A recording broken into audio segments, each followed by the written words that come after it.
নমস্কার বন্ধুরা, আমি প্রীতি আর আমার উৎসব প্রীতি চ্যানেলের নতুন একটি পর্বে তোমাদের সকলকে জানাই অনেক অনেক স্বাগত আর অনেক অনেক ভালোবাসা। আশা করছি তোমরা খুব ভালো আছো আর আমরাও বেশ ভালো আছি। তো এখন ওই সকাল 9:45 মতো বাজে আর আমরা তো যথারীতি হোটেলে চলে এসেছি, এসে স্নান সমস্ত কিছু কমপ্লিট করে নিয়েছি সবাই। তো তোমাদের দাদা ভাই, উৎসব, আমি সবাই মিলে চান করে নিয়েছি। তো আর একজন যারা এসেছে আর কি আমাদের সাথে, তো ওরা এখন রেডি হয়নি, তো রেডি হয়ে নিয়ে তারপরে আমরা যাবো আর কি পুজো দিতে। তো আগে পুজো দিয়ে আসি, তারপর খাওয়া দাওয়া করবো আর কি, কারণ সব কিছুই খাওয়া হয়নি। তো বাড়ি থেকেই যা খেয়ে আসা হয়েছিল, তারপর আর কিছু খাওয়া দাওয়া করা হয়নি। তো পুজোটা আগে দিয়ে নিই, তারপর খাওয়া দাওয়া করবো। তো চলো সাথে থাকো, দেখতে থাকো, সারাদিন থাকতে লাগো। তো আশা করি তোমাদের ভালো লাগবে। পুজো টুজো দিয়ে এসে খাওয়া দাওয়া করে আমাদের হোটেলে আসতে প্রায় 3টে মতো বেজে গিয়েছিল, কারণ পুজোর ওখানে প্রচুর পরিমাণে লাইন ছিল। আমরা ভিআইপি লাইন দিয়েছিলাম টাকা পয়সা দিয়ে, তো তাতেও প্রায় আমাদের 3 ঘন্টা লাইন দিতে হয়েছিল। তো এখন রেডি হয়ে চলে আসলাম অনুকূল ধাম। তো দেওঘরে অনুকূল ধাম তো বিখ্যাত, সবারই তো জানাই আছে। তো ওখানে চলে এসেছি। দেখো এখানে না পাখির বিভিন্ন রকম খাঁচা করা আছে আর কি, তো অনেক রকম পাখি রাখা আছে আর এত ভালো লাগছে দেখতে। তো এই জায়গাটা খুব সুন্দর, মানে বেশ ঘোরা বেড়ানোর পক্ষেও খুব ভালো। আর এখানে বিকেলে প্রার্থনা সভা হয়, তো প্রচুর মানুষজন এসেছেন বিকেলে, দেখছি কয়েক হাজার মানুষ। তো প্রার্থনা সভা হবে আর কি। তো আমরা ঘুরে ঘুরে বেড়াচ্ছি, আমরা তো আর প্রার্থনা করব না। তো সেই কারণে আর কি, আমরা তো অনুকূল ধামের শিষ্য নই, তো সেই কারণে আর কি আমার আর প্রার্থনা করার কোনো দরকার নেই। তো আমরা এই তো ঘুরে ঘুরে দেখছি।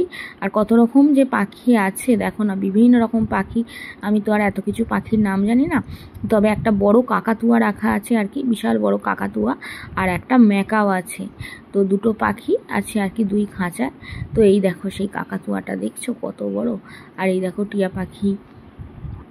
তারপরে খুব সুন্দর জায়গাটা, ঘুরে বেড়ানোর পক্ষেও আদর্শ একটা জায়গা। তো বহু মানুষ এসেছে, কিন্তু এত বড়ই প্লেস যে আর কি কোনো রকম কোনো ভেড়াভিড়ি কিছু নেই। তো আমাদের সঙ্গে গিয়েছিল আর একটা পরিবার, তো তোমাদের দাদা ভাই যে জায়গায় কাজ করে আর কি, ওখানে একজন স্টাফ, তোর ওয়াইফ আর ওর বাচ্চাটা আর কি। তো বাচ্চাটা আমাদের কাছে খুব আসছিল, খুব ভালো লাগছিল আর কি। তো ওকে নিয়েও আমাদের সময় কেটে যাচ্ছিলো, আবার একটু ঘুরে বেড়ানো হচ্ছিল। আর এই দেখো না বিভিন্ন রকমের পাখি, এত ভালো লাগছে। আর দেখেছো পাখিগুলো এমন ডালে বসে আছে, যেন মনে হচ্ছে একদম ছবির মতো সুন্দর, একদম যেন মনে হচ্ছে যে খাঁচায় মানে বসানো রয়েছে, মানে প্লাস্টিকের পাখি এরকমটা মনে হচ্ছে, এত ভালো লাগছে আর কি দেখতে। তো এই দেখো এখানে আবার একটা দেখছো ঘোড়াটা পুরো ছাড়াই আছে, আর সামান্য একটু রেলিং দিয়ে ঘেরা আছে আর কি। তো পোষা ঘোড়া মনে হচ্ছে সম্ভবত। তো গায়ে হাত দিতে মানে যাওয়া হচ্ছিল, তো একজন আছেন আর কি, তো উনি আবার গায়ে হাত দিতে দিলেন না, মানে ঘোড়ার যে দেখাশোনা করে। তো এই দেখো আমরা সব এখানে ছবি তুলছি, আর এই ফ্যামিলিটাই আমাদের সঙ্গে গিয়েছিল আর কি, এরা হাজব্যান্ড ওয়াইফ আর ওই বাচ্চাটা। তো এই দেখো ঘোড়াটা একেবারে ছাড়া আছে, আর খুব ভালো লাগছে এই জায়গাটা, না ভীষণ ভালো লাগছে আর কি। তো সেই কারণেই এসেছিলাম আর কি। তো আর এখানে দেখো কত খরগোশ রাখা রয়েছে, প্রচুর খরগোশ, বিভিন্ন রকম বিভিন্ন কালারের। তো এত ভালো লাগছিল। তো সবাই মিলে এখানে বেশ ঘোরা হচ্ছিল, মজা আনন্দ বেশ হচ্ছিল ভালো। তো এখানে অনেকক্ষণ সময় ছিলাম আর কি, আমরা অনেকটা সময় পার করে তারপরে আমরা আর কি খাবার দাবার নিয়ে হোটেলে ফিরেছিলাম। আর এই জায়গাটায় দেখো হাঁস আছে আর পায়রা আছে, তো অনেক রকম পায়রাও আছে এখানে বিভিন্ন রকম। তো তারা বেশিরভাগই দূরের দিকে আছে, তো দেখা যাচ্ছে না আর কি, সামনের দিকে থাকলে দেখা যেত। তো খুবই সুন্দর, তোমরা যদি দেওঘরে আসো ঘুরতে বেড়াতে, তাহলে অবশ্যই এই জায়গাটা একবার ঘুরে যেও, খুবই ভালো লাগবে। আর বাবা বৈদ্যনাথ তো আছেনই, তার দর্শন করার জন্যই তো এত দূরে আসা, তাই না? তো খুব চাপের মধ্যে ছিলাম, মানে প্রচণ্ড ভিড়। আর আজকে যেহেতু দোল উৎসব আছে আর কি, তো সেই কারণে বাবার কাছে প্রচুর পরিমাণে ভিড়। তো অনেক লাইন দিয়ে আমরা ভিআইপি লাইনে দাঁড়িয়েছিলাম, কিন্তু প্রচুর মানে মানুষের ভেড়াভিড়ির জন্য না ভিআইপি লাইনেও 3 ঘন্টা করে দাঁড়াতে হয়েছে আর কি। এক একজনের 300 টাকা নিয়েছে আর কি পার হেড, ওই ভিআইপি লাইনে দাঁড়ানোর জন্য। তো আমি তোমাদের দাদাভাই তো আর ঢোকেনি, ও বলছে আমি 2-3 বার এসেছি দেওঘরে, তো সেই কারণে আমি আর ঢুকবো না, মানে তোমাদের দাদাভাই আর ঢোকেনি, আমি, আমার ছেলে আর ওই যে আর একটা ফ্যামিলি গিয়েছে, ওই ভাইয়ের ওয়াইফ আর কি। তো আমরা 3জনে গিয়েছিলাম। তো 3জন নিয়ে লাইন দিতে প্রায় 900 টাকা, প্রায় নয় 900 টাকাই নিল আর কি। তো যাই হোক, এখন এই তো দেওঘরের মন্দির থেকে বেরিয়ে পাশে একটা, এটাও মানে মন্দিরেরই আর কি একটা অংশ। তো এদিকে আবার এসে সবাই মিলে একটু দাঁড়াচ্ছি, ঘুরে বেড়াচ্ছি। গেস্ট হাউস আছে এখানে, সব থাকার খাওয়ার সুব্যবস্থাও আছে। তো এখন প্রার্থনা হচ্ছে আর কি, তো সেই কারণে মানুষজন এখানেও বসেছে। জায়গা হয়নি তো সেই কারণে আর কি এই মাঠটাতেও অনেক মানুষ বসে প্রার্থনার সময় প্রার্থনা করছে আর কি। তো সেই কারণেই আমরা সব দেখছি আর কি দাঁড়িয়ে। তো এবার রাত্রে ফেরার পালা, কারণ অনেকটাই সন্ধ্যা হয়ে গিয়েছে, মানে সন্ধ্যা হয়ে এসেছে প্রায় ধরতে গেলে। তো সেই কারণে এবার চলে যাওয়ার, জায়গাটা এত সুন্দর না, ছেড়ে যেতেও ইচ্ছা করছিল না, এত ভালো লাগছিল। তো দেখো না কত মানুষ, ভিতরেও প্রচুর মানুষ আর কি প্রার্থনা করছে। তো এবার খাবার দাবার নিয়ে হোটেলে ফিরে যাব। তো যথারীতি খাবার দাবার নিয়ে হোটেলে চলেও এসেছি, রুটি আর তরকা। তো এই রুটি তরকা দিয়ে আজকে ডিনার হচ্ছে। তো তোমাদের দাদা ভাই বললো যে রুটি আর তরকারি নেই, আর একজন ভাই যে গিয়েছিল ও চিলি চিকেন নিয়েছিল। তো আজকের মতো এখানেই শেষ। তো পরের দিন সকালে আমরা বেরিয়ে পড়েছি, সকাল সকাল, এখন প্রায় ওই 8:30 মতো বাজে। তো এই মন্দিরটার নাম হচ্ছে নলাখা মন্দির। তো দেখো না এত সুন্দর মন্দিরটা। তো আমাদের বেলুড় মঠের যে মন্দির আছে ওই মন্দিরের আদলেই কিছুটা তৈরি, দেখলেই বুঝতে পারবে তোমরা। আর খুবই সুন্দর মন্দিরটা, বেশ ভালোও লাগছে। আমরা বেশ চারিদিকটা ঘুরে ঘুরে দেখছি। আর এদিকে চারিদিকে ফুল গাছ, ফুল বাগান করা আছে। তো একদমই ভেড়াভেড়ি নেই, এই জায়গাগুলো একদম ফাঁকা হালকা। তো লোকজন প্রায় নেই বললেই চলে, খুব ভালো লাগছে আর কি। তো আমরা বেশ অনেকটা সময় এইখানে ঘুরেছি, পার করেছি আর কি। তো বিভিন্ন রকম ছবি তোলা হচ্ছে বিভিন্নভাবে। তো চলো একবার পুরো মন্দিরটা তোমাদের ঘুরিয়ে দেখাই, তবে ভালো লাগবে, তাহলে তোমরা বুঝতে পারবে। মন্দিরটা দেখছো খুব সুন্দর, দেখো না। আর লোকজন নেই বললেই চলে, দেখছো একদম হালকা। তো এখানে আবার কিছুটা বসে ছবিও তুলে নিলাম আর কি। তো এখন উঠছি আর কি মন্দিরের ওপরের দিকে। তো উঠে একটু সব ছবি টবি তুলি, ভিডিও করছি। আর তোমাদের দাদাভাই আবার ছবি তুলছে। তো সবাই আর কি ছবি তোলার জন্যই ব্যস্ত, কারণ এত সুন্দর জায়গা, খুবই ভালো লাগছে। আর বিশেষ করে একেবারে ফাঁকা, তো একেবারে মানুষজন নেই, দেখতে পাচ্ছ। তো সেই কারণেই আর কি খুব ভালো লাগছে আর কি মন্দিরটা। তো দেখো না চারিদিকটা বাগান।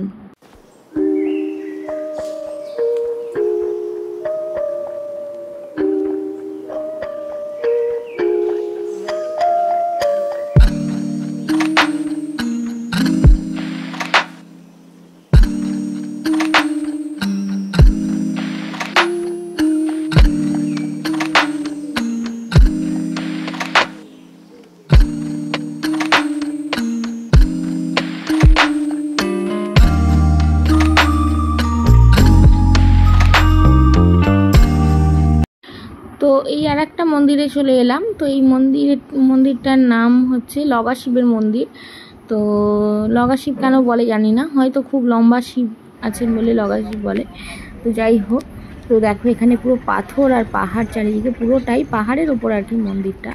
তো এবার ভিতরের দিকে ঢুকবো। তো দেখো কত উঁচুতে, দেখতে পাচ্ছেন পুরো মন্দিরটা একদম পাহাড়ের ওপরে তৈরি। তো এখানে বেশিরভাগই তো পাহাড় দেখতে পাচ্ছি, পাহাড়ের ওপরেই আর কি। তো আমি এই প্রথমবার আসলাম। তো তোমাদের দাদাভাই এর আগে 2-3 বার এসেছে। আর এই ঝাড়বাতিটা দেখো অপূর্ব সুন্দর লাগছে, এত ভালো লাগছে, তাই তারও একটু ভিডিও করে নিলাম। আর এদিকে এই তো পূজারী নামছেন। তো উনি এতক্ষণ ছিলেন আর কি মন্দিরের ভিতরেই। তো উনি এখন নেমে যাচ্ছেন। তো আমরা একটু ঘুরে ঘুরে দেখছি আর কি চারিদিকটা। তো মন্দিরটা পুরো রাউন্ডভাবে ঘোরা যায়, তো সেই কারণে আর কি পুরো মন্দিরটা একটু ঘুরে নিলাম। তো ঘুরে এবার যথারীতি বেরিয়ে পড়ছি। তো আরও অন্যান্য জায়গায় যাওয়ার প্রোগ্রাম আছে, তো এক জায়গায় তো থাকলে হবে না। তো সেই কারণে আর কি চলে যাব এবার। তো একটু ছবি তোলাতুলি চলছে আর কি, ফটো শ্যুট। তো যাই হোক, এবার ছবি তোলা হলো, এবার আর কি নিচে যাওয়ার পালা। তো নিচে গিয়ে এবার আমরা বেরিয়ে যাব। আর আমাদের একটা টোটো ভাড়া করা হয়েছে, তো ওই টোটোটা করেই সব জায়গায় ঘোরাঘুরি করা হচ্ছে আর কি। তো এখন এই দেখো চলে এলাম তপোবন পাহাড় আর কি। তো পাহাড়ের কাছ থেকে অনেকটাই দূরে আছি আমরা, তবে পাহাড় দূর থেকেই বেশি সুন্দর লাগে, তাই না? আর এটা হচ্ছে তপোবন পাহাড় আর কি। তো এখানে নাকি সীতা তপস্যা করেছিলেন এসে, শোনা কথা। তো সেই কারণেই এই জায়গাটার নাম হচ্ছে তপোবন পাহাড়। তো দেখো কত সুন্দর লাগছে ভিউটা দূর থেকে, এত ভালো লাগছে, তো ভিডিও না করলে কি হয় বলো। আর এইসব জায়গাগুলো ভিডিও করলে তবেই তো তোমাদেরকে দেখাতে পারবো আমরা কোথায় ঘুরতে বেড়াতে গেছি না গেছি, তাই না? তো দেখো কত সুন্দর। কিন্তু ওপরে গিয়ে আর কি বেশিটা উঠতে পারিনি ওখানে তপোবন পাহাড়ে, কারণ রোদ্দুর তো প্রচণ্ড, সেইভাবে উঠতে পারিনি। আর এই যে চলে আসলাম ত্রিকুট পাহাড়। তো ত্রিকুট পাহাড়, এখানে নাকি ব্রহ্মা বিষ্ণু আর মহেশ্বর, তিনকুট মানে হচ্ছে তিনজনের মাথা, সেই কারণে এই পাহাড়টার নাম ত্রিকুট পাহাড়। তো জানি না কতদূর সত্য মিথ্যা, তো এটাই প্রবাদ শুনেছি তাই তোমাদের একটু বললাম। আর চারিদিকে পুরো পলাশের বন, পলাশের বন আর পলাশের বন। তো আমাদের এখানে অসংখ্য মানুষ পুরুলিয়ায় যায় তোমার পলাশ বন দেখতে, কিন্তু ওখানে যে পলাশ বন তা পুরুলিয়াকেও হার মানাবে। প্রচুর পরিমাণে পলাশের বাগান শুধুমাত্র। তো পলাশ হচ্ছে পাহাড়ি এলাকার গাছ, তাই না? তো সেই কারণে পাহাড়ি এলাকাতেই বেশি হয়। তো এখানটাও হচ্ছে পাথুরে মাটি, পাহাড়ি এলাকা, সেই কারণে এখানেও পলাশ গাছটাই খুব বেশি। তো এই দেখো কত সুন্দর লাগছে দেখতে ভিউটা দূর থেকে। কিন্তু দুঃখের বিষয়, ত্রিকুট পাহাড়ে গিয়ে আমরা উঠতে পারিনি। এক তো বাঁদরের প্রচুর উৎপাত, তো বাঁদর চশমা ছাতা মানে সমস্ত কিছু কেড়ে নিচ্ছে, এরকমটা করছে। আর তার সাথে হচ্ছে রোদ্দুর। তো রোদ্দুরের থেকেও মানে বাঁদরের ভয়টা সব থেকে বেশি। দেখো আমার তো সবসময় মনে হয় যে দেখো বাবা, যেটা সাবধানতা অবলম্বন করে ঘোরা বেড়ানো যায় সেটাই ভালো, তাই না? তো গিয়ে হয়তো বাঁদরে কামড়ে বা আঁচড়ে দিলে ততক্ষণ যে মানে ঘোরা বেড়ানোটা মোটেই সুখকর হবে না। তো সেই কারণে আর কি ভয়ে আমরা আর উঠিনি। তো ছেলে একটু অল্প একটু উঠেছিল আর কি, ওই ভাই নিয়ে গিয়েছিল, যে ইন্দ্র ভাই যে আমাদের সঙ্গে গিয়েছিল, তো আমার ছেলেকে জোর করে একটু নিয়ে গিয়েছিল। তো এখন চলে এসেছি বিকেলের দিকে আবার। তো দুপুরে একটু খাওয়া দাওয়া করে রেস্ট করেছিলাম, রেস্ট করে এখন বিকেলের দিকে চলে আসলাম নন্দন পাহাড়। তো এই পাহাড়ে বাঁদর টাদর কিছু নেই, খুবই ভালো। তো আমরা তাই উঠছি আর কি। দেখো যত কষ্টই হোক ঘুরতে বেড়াতে এসেছি, উঠবো তো বটেই, কিন্তু ওখানে বাঁদরের এত উৎপাত ছিল, ভয়ে সত্যি কথা বলতে কি উঠিনি, একেবারেই উঠিনি। তো সেই কারণে আর কি এই পাহাড়টার পুরোটাই ঘুরে দেখেছি, উঠেছি, বেশ ভালোই লাগছে। তো এখানে অনেক অসংখ্য মন্দির আছে, তো সব মন্দিরগুলো এক এক করে আর কি আমরা ঘুরছিলাম, দেখছিলাম। তো দেখো না, এটা হচ্ছে মানে গোপালের মন্দির আর কি। তো পরপর করে শিব দুর্গার মন্দির আছে, তো সরস্বতী মা সরস্বতীর মন্দির আছে। তো এক এক করে সব মন্দিরই আছে, এখানে কালী মায়ের মন্দির আছে। তো খুব ভালো লাগছে আর কি। তো জায়গাটা বেশ ঘুরতে খুব ভালো লাগছে, তো সেই কারণেই একটু ঘুরে ঘুরে বেড়াচ্ছি আর কি আমরা।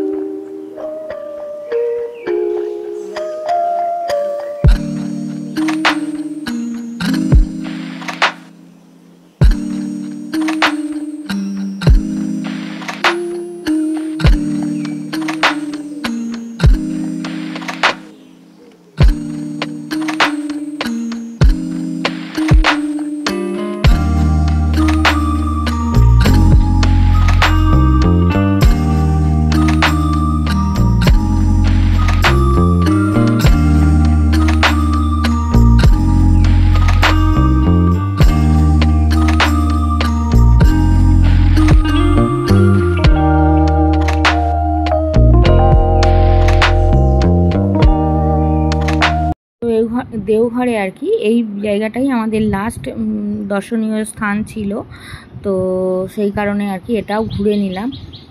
তো যথারীতি এখন রাত 2টো বাজে, আমরা বেরিয়ে পড়েছি আমাদের বাড়ির উদ্দেশ্যে। তো কালকে তো দেওঘরের ওই নন্দন পাহাড় ঘুরে এসে আর ভিডিও করিনি, আর হোটেলের রুমে আর কি ভিডিও করব, খাওয়া দাওয়া করে একটু শুয়ে পড়েছিলাম। তো 1টার দিকে উঠেছি, উঠে এই তো রেডি সেরি হয়ে 2টোর সময় বেরিয়ে পড়েছি। আমাদের 3:15 ট্রেন আছে, আর আমাদের ট্রেনের টিকিট যেহেতু ফেরার টিকিট কনফার্ম হয়নি, তো আমরা আর কি লোকাল টিকিট কেটেই উঠেছিলাম ট্রেনে। তো যাই হোক, সুন্দরভাবে আমাদের ঘোরা বেড়ানো হলো, আমাদের দেওঘর ভ্রমণ সার্থক হলো। তো বাবা বৈদ্যনাথের মাথায় জল ঢালার ইচ্ছা অনেক দিন থেকেই ছিল আর কি। তো যাই হোক, সেই আশাটা পূর্ণ হলো আমার আর আমার ছেলে। তো আমাদের দেওঘর ঘোরা সমাপ্ত হলো। তো আজকে আর পর্বটা বেশি বড় করছি না, তো এখানেই শেষ করছি। তো ভিডিওটা কেমন লাগলো তোমরা অবশ্যই জানিও। তো সবাই ভালো থেকো, সুস্থ থেকো, আর ভিডিওটা যদি ভালো লেগে থাকে তাহলে অবশ্যই লাইক দিয়ে সাবস্ক্রাইব করে শেয়ার করো। আজকের মতো আসছি, নমস্কার।